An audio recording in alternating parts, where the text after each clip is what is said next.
लोक खाली गेलेत महाराज, वर नाही गेले लोक.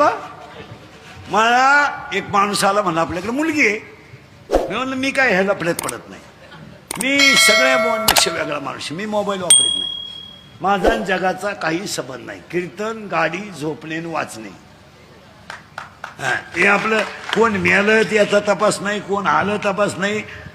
मी मोबाईल वापरत नाही, मला व्हॉट्सअप नाही, मला आपली परिस्थिती नाही.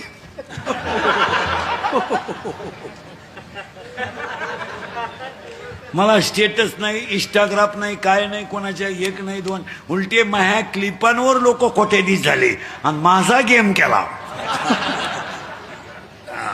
पण मी मोबाईल वापरत नाही. ते आलं माझ्याकडे, म्हणलं आपल्याकडे नवरी हो.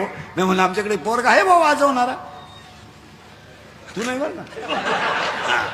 मग ते जमलं लग्न. मी याला पडत नाही, पण बरं चाल वारकरी आहे. अहो 2च दिवस झाले लग्न जमून, आणि ते पुरीचं आईन बाप आले ना माझ्याकडं, नाही म्हणून सांगा. अहो मी म्हणलं झालं काय, नाही म्हणून सांगा. अरे पण झालं काय, तुम्हाला काही अक्कल मला. अरे मी म्हणलं मला महाराष्ट्रात अजून कोणी म्हणलं नाही इंद्रिकरला अक्कल नाही. काही भेजा वापरा मला म्हणली ती पोरीची आई. मी म्हणलं झालं काय. अहो तुम्ही तो नवरदेव दाखवला, तो माळकरी आहे.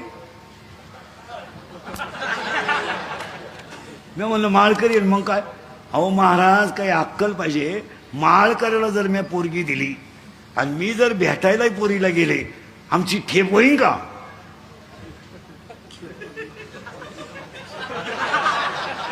मी भिकाऱ्याला देईन, बाकीचं तुम्ही म्हणा. काय वाईट दिवस आलेत लोकांचे, काय वाईट दिवस आले. फार कामातून गेले लोक रे फार. आता ही बसलीत ना एवढी, ही फक्त नगद नारायणाची गावकऱ्यांची कृपा आहे. कसे बी 2 तास कीर्तन ऐकत आहेत, नाही तर बधीर झाले लोक. एकटेच बोला त्यात, एकटेच बोला त्यात. काही लोक गार्डनमध्ये जाऊन 5 वाजता लई येडे लोक एकटेच बोला त्यात. काही एकटेच हसा त्यात, काही कुठे बसले का काडकीनं माती उकरी त्यात. काय तर आहे. मला एक सांगा महाराज, थोड्या आयुष्यात चांगलं जगायला काय हरकत आहे. काय संग न्यायचंय का. आता हे तुम्ही मी एवढं कमवलंय, हिचा उपभोग कधी घेणार आहे तुम्ही. आता काय घेणार आहे. 50चे तर झालोय, 50चे झालोय. शुगर बीपी एक झटका येऊन गेलाय. स्प्रिंग घालेल आहेच, मुळ्याचा ठणका चालूच. मूत खाडा वळवळ करतोची. झोपायला गोळ्यांचा डबाची, फालतू व्हायची गोळी, उतारा व्हायची गोळी, तोंड वास व्हायची गोळी. काही ना बाथरूमला जाताना गोळी इकडं खाल्लं तर जिकडं होतं इकडं.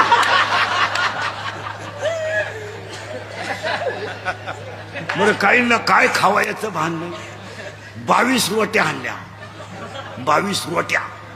घरी गेलो, अख्ख्या रात फॅन लावला तरी वाज जाईना घरात.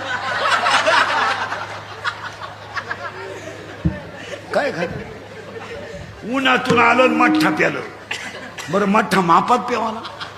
22 ग्लास मठ्ठा प्याला. फुल नळ्या फुगल्या त्या. आणि ते घरी गेलो आणि ते बाथरूम मधून बाहेरच येईल. उभं राहिलं का खडखड खडखड, बसलं का खळखळ खळखळ.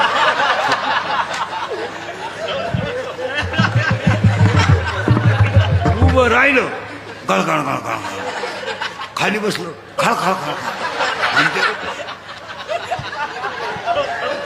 आणि त्याची बायकोनच ती दारात चहा घेऊन, आतमध्ये चहा आणू का, आतमध्ये चहा आणू, आग लाव त्याच. काय लोक काही खायचं काय. काही सारखं त्या मोबाईलवर, काही तर कानात वायरी घालतात, इथं मोबाईल डिझाईन. आणि त्या बोलायच्या पद्धती तर इतक्या नालायक आणल्यात. एनो एनो एनो. अरे तू बोलत नाही, माग आग व्हायला लागली, बंद कर. एनो एनो एनो एनो एनो एनो एनो एनो एनो एनो. आता इकडं लाव काय.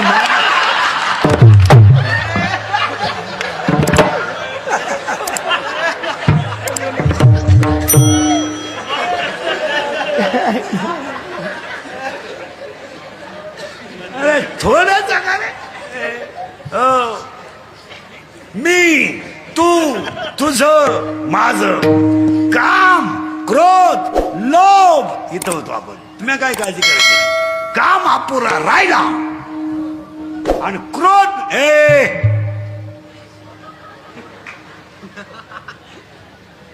काय करू राहिलं? हळूच दिसेन प्रेम करून खालून. आता करंट लागेल बरं का ऐकणाऱ्यांना. काम तयार झाला का क्रोध, क्रोध झाला का लोभ, आणि लोभ जर तयार झाला लगेच मत, आणि मत तयार झाला का त्याला काहीच कळत नाही मत्सर, आणि मत्सर तयार झाला का मीच फक्त शहाणा आहे अहंकार. राक्षस भुवन परिसरातल्या सगळ्या कार्यकर्त्यांना पुढाऱ्यांना सांगतो, शिवाजी बाबा आहेत. थोडं बोलण्याचा माझा राग येईल तुम्हाला, पण तरुण पोरांना सांगतो, पोरांनो थोडं सावध जागा. पोरांना पटतंय का पहा. पोरांना भाई केस कमी आहेत माझ्या अंगाशी, एवढी गावं पाहिली मी, पण तुमच्या पाया पडतो पोरांनो, ह्या दंगली बिंगलीत तुम्ही पडू नका. तुमचं याच्यावर काय मत आहे मला सांगा. पोरांनो लोकांच्या पेनात कॅमेरे आणि काम इतकं कडक झालंय, तुम्ही जर कॅमेऱ्यामध्ये जरी दिसले तर 10 वर्ष शिक्षा आहे. आज एकुलता एक बापाचं पोरग जर 10 वर्ष आत गेलं तर ते घर संपलं. इंद्रिकडच्या लोकांना राग येतोय पण त्याला पर्याय नाहीये. आज लोकांच्या पेनात कॅमेरे आहे. महाराज आम्हाला नुसते बाहेरच्या राज्यात जायचं कीर्तनाला तर 8 महिने कागदपत्र करायला गेली महाराज. मायाभोवती लफडेला येत नाही, खरं बोलले चले लफडे मायाभोवती. रोज नवय उठलो का सुरू कुठून तरी चेटीतून मोबाईल काढायचा, भावना दुखावल्या, बाईला बोलले आणि गाड्याला बोलले आणि पोरांना बोलले. हे चालत नाही. पोरांनो तुमच्या पाया पडतो.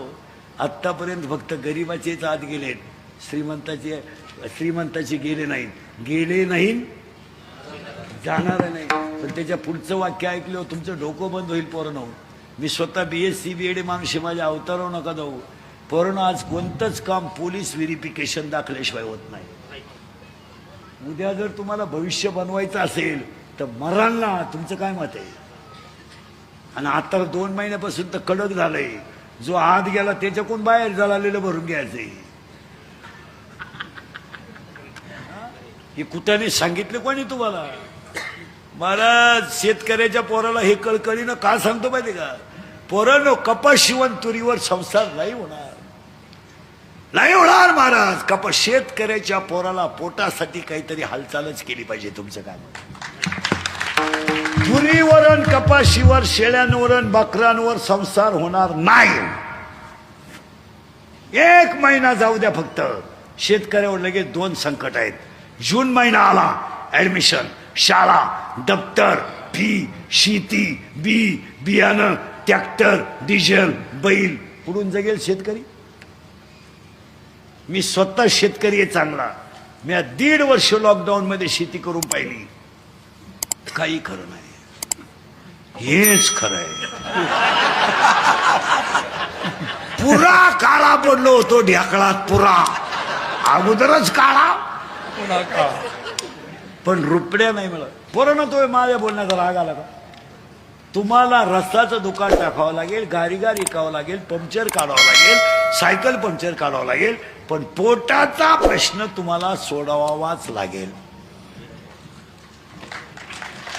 तुम्ही किती तूर काढली? एकरी 12 72,000ची तूर झाली. खर्च 92,000 आहे. कापूस निघाला 1.5 लाखाचा, खर्च झाला 1,72,000. तुम्ही येडे होऊ नका. गाडी का कुल्फी का, पण आपल्या पोरांनी धर्मावर निष्ठा ठेवून पोटच भरलं पाहिजे. तुमचं काय? आणि पोरांना तुम्हाला वाटतं तुमचा खिस्सा रिकामा झाल्यावर तुम्हाला कोणीही नाही. तुम्ही कशाला कुठे करता? आणि लोक म्हणतात इंदुरीकर नालायक आहे. मी महानालायक आहे, नुसता नालायक नाही, महानालायक आहे. पण आपल्या पोरांना आम्ही बोललंच पाहिजे. तुमचं काय? असं ठरवलं याला आयुष्य द्यायचं कमी, पण अशी बुद्धी द्यायची त्यानं देव पाहिला नाही पाहिजे, देव झाला पाहिजे.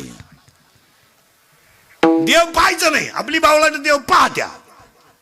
16 तास आळंदीला उभा होता माऊलीच्या समाधीला, बारीत 3 तंबाखूच्या पुड्या खपल्या, 9 बिड्याचे बंडल खपले. तेव्हा मंदिरात आला, गारठलं ते, आणि मंदिरात आलं आणि वर पाहायला गेलं मी कॅमेऱ्यात कसा दिसतो. माऊलीच्या वर समाधीला कॅमेरा, पुजाऱ्याने दिल लुटून बाहेर. तो बाहेर आलो, म्हणलं माऊलीच नाही हो देवळा. आणि 16 तास तार फाडलं घेणं नाही त्यांना. आणि 16 तासात जे पाहायला गेलता ते तसंच राहिलं. 2-4 जण गेले आणि कपडे काढले आंघोळीला, एकानं कपडे दोन्ही तंगड्यात धरले आणि ते अंडरपॅन्ट उतारले पाण्यात. हत्यांना सांगा खोल नका जाऊ बरं का, पाण्याची गॅरंटी नाही. चोरांनी कपडे नेले, याच्यात गुड घेतली. ते आले उघडे होऊन वर, काढा वर्गणीन घ्या अंडरपॅन्टी. काय कर, देव पाहायचा नाही, देव पाहायचा नाही, देव व्हायचाय. देव पाहावयासी गेला देवाची ओवी ठेलो, देवाची ओवी ठेलो, देवाची ओवी ठेलो.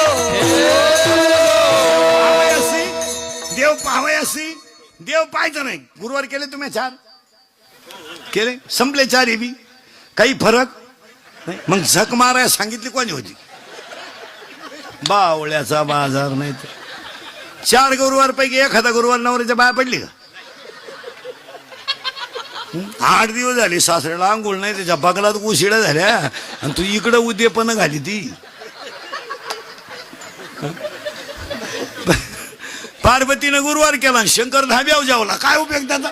पार्वतीचा दणका उठला, दुर्गे दुर्गट भारी तुझे संसार. शंकर म्हणतो लिंबू पिळ, लिंबू पिळ, लिंबू पिळ. महाराजांची भाषा आहे, माझी नाही. ओवे ऐका नीट, 3ऱ्या अध्यायातले ओवे आहे. तुम्ही शरीरा न पिडावे, तुम्ही व्रत नियम न करावे, तुम्ही देवांतरा न बसावे, तुम्ही तीर्थाशी ना जावे. अजिबात उपास करायचे नाही, बोंबलत बसायचं नाही. आठवड्यातून एखादा पोटाला आराम म्हणून ठीक आहे का, उठपळतेच. येड्याचा बाजार नाही. नाही, तुम्ही शरीरा न पिडावे. माळकरी मंडळी, तुम्ही देवांतरा न भजावे, बोंबलं धिंडायचं नाही. काशी बिशीला जाणार याडपट ध्यानात ठेवा.